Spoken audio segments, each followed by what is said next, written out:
Bien-aimés frères et sœurs, vous connaîtrez la vérité et la vérité vous affranchira. Ça, c'est pas moi qui le dis, c'est la Bible qui le dit.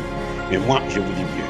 Vous connaîtrez la vérité historique, notamment celle de vos ancêtres kémites, et vous aurez une vision globale de ce que c'est que la vraie souveraineté politique. J'ajoute, vous reviendrez à la spiritualité africaine ancestrale et vous comprendrez les enjeux de l'indépendance économique. Et pour terminer, vous accepterez votre identité culturelle kémite et vous obtiendrez deux choses. La première, c'est la paix. La seconde, c'est le développement, à une condition. L'unité de toute l'Afrique noire, l'unité de tous les Noirs du monde entier. Otep à tous, bienvenue sur la chaîne des panafricanistes par essence, par conviction et par excellence. Celle des citoyens kémites par nécessité et obligation de combat. Nous sommes une chaîne qui n'est guidée que par nos ancêtres et rien que par les ancêtres qui appartiennent à l'égrégore du monde noir. Par conséquent, nous ne croyons en aucun Dieu venu de l'étranger.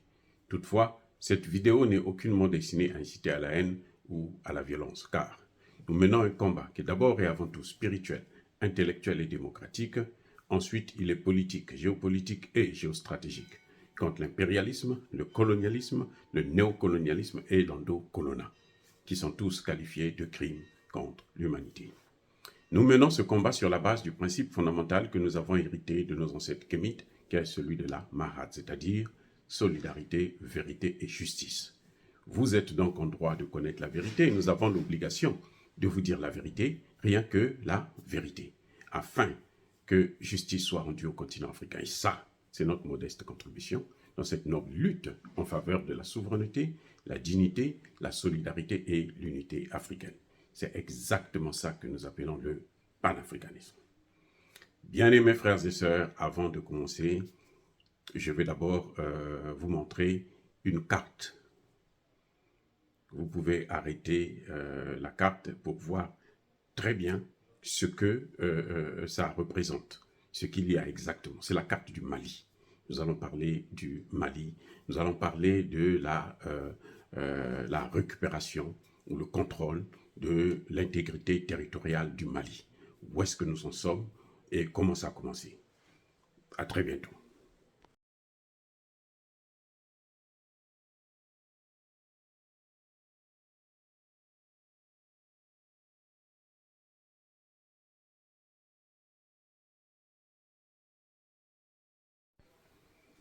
Bien-aimés frères et sœurs, cette carte que vous venez de voir, ou ces deux cartes que vous venez de voir, la première partie, la carte qui est tout en haut, vous avez une partie en rouge et une partie orange. Toute la partie en rouge, c'est la partie nord et un peu la partie centrale, le centre du Mali. Et puis, l'essentiel de la partie orange, c'est dans le sud. Alors, ce qui se passe avec le Mali, c'est quoi? Toutes les parties en rouge, c'est les parties qui sont contrôlées par les terroristes. Donc, cette carte vous montre, je l'ai trouvée sur les réseaux sociaux, je pense que beaucoup parmi vous l'ont vue aussi. J'ai trouvé ça très intéressant de regarder, d'observer cette carte, de l'analyser. La partie en rouge, en 2012, c'était la moitié du nord du Mali qui était menacée. Hein, plutôt l'essentiel du nord du Mali, donc la moitié du Mali qui était menacée. Les terroristes maintenant commençaient à attaquer vers le centre et descendre vers le sud, là où il y a Bamako. Après, les Français sont intervenus avec ce qu'on appelle l'opération Serval, un an plus tard, en 2013. Et quand ils sont arrivés, à partir de 2013, ils sont repartis là en 2000, ça fait maintenant 1 an et demi, hein, 2021, fin 2021, début 2022. Quand ils sont repartis en 2022, vous allez constater que la même carte du Mali, celle qui est au milieu, tout est rouge, complètement rouge. Complètement rouge. Il n'y a plus rien, c'est-à-dire qu'il n'y a pas un territoire, un espace qui n'est pas contrôlé, qui n'est pas sous domination. Alors qu'avant, il y avait une partie, celle de Bamako, qui était menacée. Il y avait des attentats, des actes terroristes, mais le gouvernement tenait quand même. Et ça, c'est la partie orange que vous avez sur la première carte tout en haut. Maintenant, la carte du milieu, vous allez voir que tout est rouge. 2022. Tout est rouge. L'ensemble du territoire est quasiment bouclé, occupé. Et maintenant, c'est là que vient maintenant qu'intervient Assimi Goïta. Il y a eu le premier Assimi Goïta et le deuxième. Quand le deuxième arrive, où Assimi Goïta lui-même prend le contrôle, hein, les commandes, vous allez voir qu'en un an, pratiquement l'essentiel est blanc. La partie blanche, là, c'est la partie que le gouvernement, les FAMA, contrôlent. Et vous allez voir que ce n'est qu'il y a une petite partie rouge qui est tout au nord, un peu à l'est, à l'ouest. Donc, ça fait frontière avec une partie de l'Algérie et puis une petite partie du Niger. C'est ça qu'on appelle la région de Kidal. Et c'est cette région-là seulement qui actuellement est occupée. Donc, vous voyez, en un an, les Framas ont fait ce que Barkhane n'a pas pu faire en 9 ans. Barkhane n'a pas pu faire ça. En un an. Ils sont restés là. La situation n'a fait que ça aggravé, devenir terrible. Et jusqu'à ce que Assimi Goïta arrive, il faut dire stop. C'est fini, ça s'arrête maintenant là. La récréation est terminée. Et c'est là maintenant qu'on voit qu'on commence à reprendre du terrain.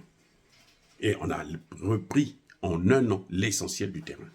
C'est la partie de la région de Kidal, c'est peut-être 10% environ du territoire malien. Maintenant, c'est 10% du territoire, la partie de Kidal, justement. Regardez ce qui se passe. Les Français disent que le Cornu, je vous ai parlé de ça déjà, il dit qu'il y aura plus d'attentats et puis le Mali va être morcelé, divisé en plusieurs morceaux. Vous voyez? Or, quand vous regardez bien la carte, vous savez qu'il y a un peu plus d'une semaine, l'armée malienne, les FAMA, après plusieurs combats très intenses au niveau d'Anefis, ils ont pris le contrôle d'Anefis. Ils ont pris le contrôle de toute la région. D'abord la capitale et toute la région d'Anefis. Ce qui les ramène à moins de 100 km de Kidal, la ville de Kidal. Pas la région de Kidal, mais la ville de Kidal. Et Anefis, c'est dans le sud. C'est au sud de Kidal. Aujourd'hui, au moment où nous parlons, les FAMA ont pris le contrôle de la base de Tessalit, qui est à 7 km de la ville de Kidal. Donc c'est presque à Kidal. Une base qui était tenue par l'armée tchadienne, de casques bleus tchadiens. Et quand vous regardez bien la carte, vous allez constater que Tessalit est au nord de Kidal. Anefis est au sud. Et la région d'Anefis, là, quand vous prenez, vous arrivez à la bordure entre la région d'Anefis et la ville de Kidal, c'est peut-être environ 60 km. Donc, maintenant de l'autre côté, au sud-ouest, vous avez Gao. Et à l'est, vous avez... Au sud-est, vous avez Gao. Et à l'ouest, vous avez Tombouctou. Et toutes ces zones-là sont occupées. Maintenant, la particularité de Kidal, c'est laquelle? Vous voyez, comme ils ont pris aussi Tessalit, la base de Tessalit, de la MINUSCA, la MINUSCA de Tessalit, ça veut dire que Kidal est encerclé. Je reprends. Vous avez au sud Anefis, au sud de Kidal, Anefis. Vous avez au sud est, vous avez Gao. Vous avez à l'ouest, vous avez Tombouctou. Et au nord, vous avez Tessalite. Et toutes ces parties-là que je venais de citer sont occupées. Maintenant, la seule partie qui n'est pas occupée, c'est la frontière, l'entrée avec une partie de l'entrée avec la frontière avec le Niger. Parce que quand vous regardez la région de Kidal, il y a la plus grande partie se trouve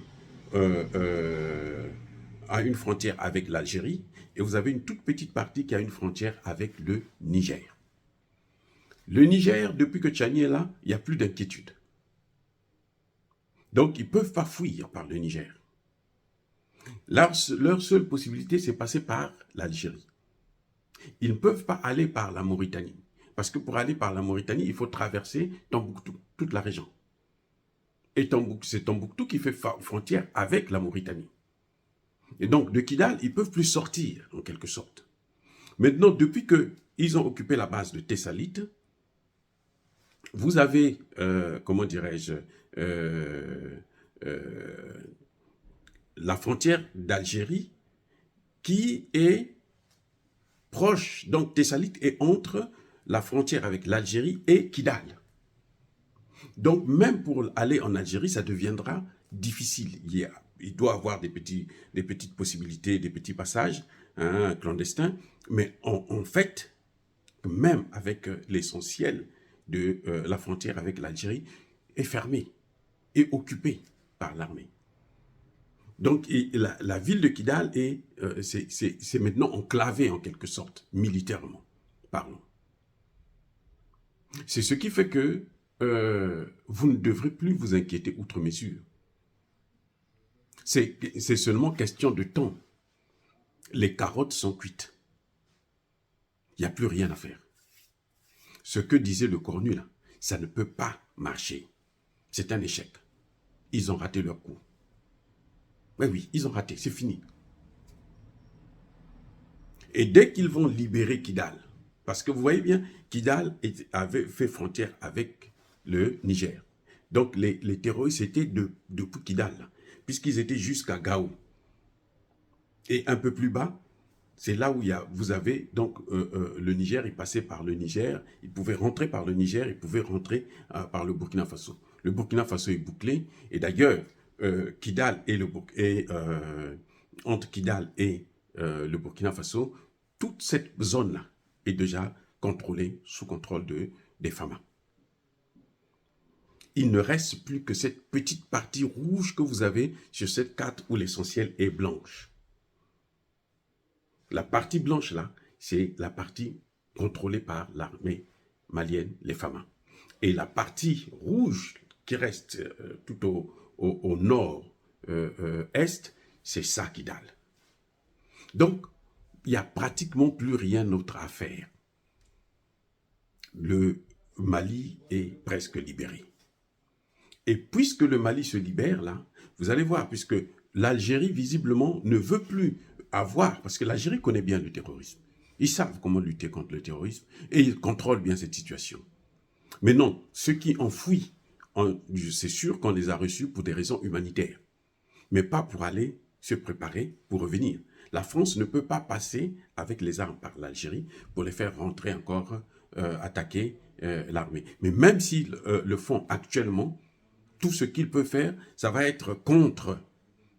Ils auront à affronter l'armée à la frontière avec l'Algérie. Il faut qu'ils passent par l'Algérie. C'est tout. C'est pour ça que vous avez vu que les Français ont tenté d'exfiltrer Mohamed Bazoum, parce que tant qu'ils n'ont pas le Niger, ils ne peuvent plus atteindre ni le Mali, ni le Burkina Faso. Eh oui, ni le Mali, ni le Burkina Faso. Maintenant, le Burkina Faso a une frontière avec le Bénin et avec le Togo, et puis le Ghana. Alors, la Côte d'Ivoire aussi, bien sûr. Mais les frontières entre le Togo et le Ghana, c'est pas sûr que l'armée française puisse passer par ni le Togo ni le Ghana. C'est vrai qu'ils ont investi beaucoup d'argent, c'était pour intervenir au Niger. Mais si Patrice Talon continue à garder les terroristes là-bas, ben, il va infester. Il va infecter plutôt l'ensemble du Togo. Et forcément, plutôt du Bénin. Et forcément, ils vont toucher aussi le Togo et le Ghana. C'est à Patrice Talon de prendre ses responsabilités. C'est aux Togolais de savoir que ce qui est en train de se passer dans le Sahel, ça les concerne. Parce que le plan, c'était le golfe de Guinée. Et la base, c'était Kidal. Kidal, en quelque sorte, c'est Paris. Comme vous savez, au Congo, il y a la ville la plus...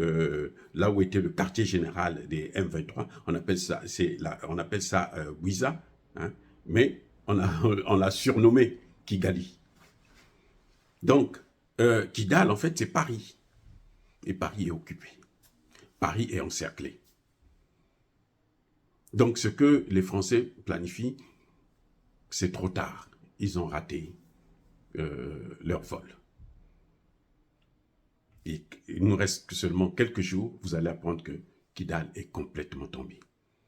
Parce que Tessalit, la base de Tessalit que la MINUSMA a libérée aujourd'hui, ce dimanche 22, je crois, et elle est juste à 7 km de la ville de Kidal. Donc elle est presque dans Kidal. Ça devait être pratiquement un quartier de Kidal. Dire cela, de Tessalit. Dire cela, c'est inciter à la haine ou à la violence, non. Il y a Kolervé, il y a Malembe. Le Mali est presque libéré. Il faut se réjouir pour cette nouvelle information. Bien-aimés frères et sœurs, encore une fois de plus, soyez bénis. Je persiste et je signe. Soyez abondamment bénis par le Dieu des Kémites et par nos ancêtres angélicés. Mais que tous ceux qui persécutent le continent africain le pillent et le déstabilisent. Qu'ils soient noirs, blancs, chinois, arabes, indiens ou qui qu'ils soient punis, maudits, foudroyés, neutralisés, écrasés, effacés par ce Dieu des Kémites et par nos ancêtres angélisés. Vive l'Afrique éternelle. J'ai dit et j'assume.